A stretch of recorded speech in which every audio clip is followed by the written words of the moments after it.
Although he's frequently called the Christ, meaning God's chosen Messiah, Jesus most often referred to himself by another more curious title, the Son of Man. The title Son of Man comes from the Old Testament book of Daniel. Daniel was a Jewish prophet who lived hundreds of years before the Christ, while Israel lived in exile in the Babylonian and Persian empires. One day, Daniel had a prophetic vision about the rise and fall of future kings and kingdoms and the end of the world.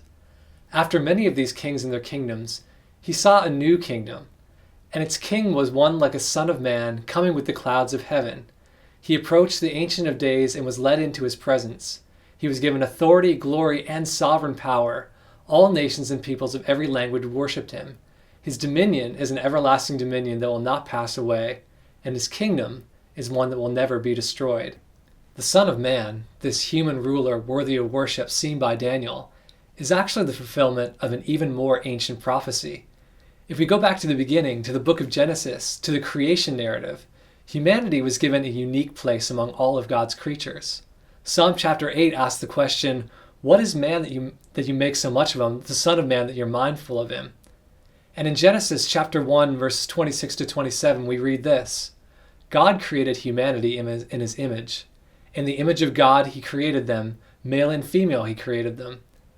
And as God's image bearers, we were called to rule the earth alongside of God according to his good words."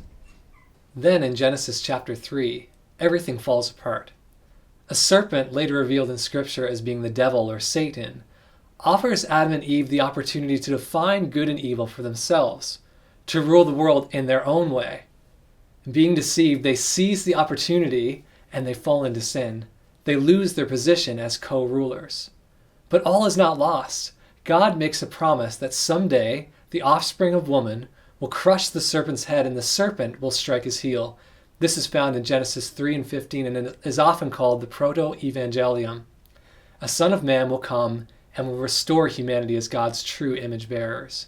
Followers of Jesus believe that he was in fact the prophesied Son of Man, that he is this perfect human born of a woman who crushed the serpent's power and ascended to the presence of God and has been given an everlasting kingdom that will never pass away.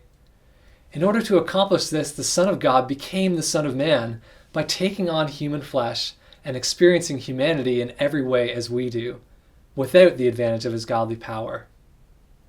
Unlike us, however, Jesus didn't fall prey to sin as our first ancestors did.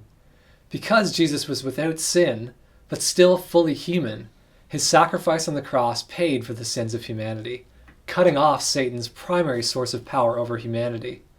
Humans could once again have an intimate relationship with God as they did in the beginning.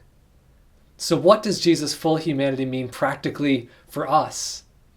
The author of Hebrews says we don't have a high priest who's unable to sympathize with our weaknesses, but we have one who's been tempted in every way just as we are and yet was without sin. And then it says, and this is the application, let us approach God's throne of grace with confidence so that we can receive mercy and find grace to help us in our time of need. The Son of Man truly understands us.